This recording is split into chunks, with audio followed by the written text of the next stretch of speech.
बिस्मिल्लाहिर्रहमानिर्रहीम। अस्सलाम वालेकुम। नेशनल न्यूज़ के साथ मैं हूं सुफिया मलिक। हेडलाइंस आपने जानिब बढ़ते हैं खबरों की तफसीलात की जानिब।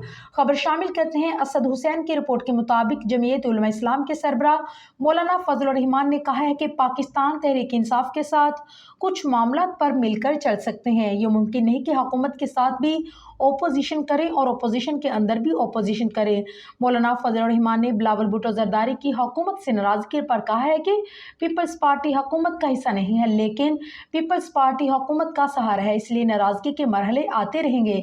इस तरह तो होता है। इस तरह की बातों में मौलाना फजल रहमान का कहना था कि पीटीआई की जानिब से 24 नवंबर के एहतजाज की कॉल का वक्त मुनासिब नहीं। मुसलसल एहतजाजी कॉल्स के बायस एहतजाज की अहमियत नहीं रहती। उनका कहना था कि पाकिस्तान तहरीक इंसाफ में मौसर हिकमत अमली बनाने वाले लोग नहीं। मौलाना फजल रहमान ने कहा है कि सदर ममलिकत ने अभी तक मदारस वाले बिल पर दस्तखत नहीं किए।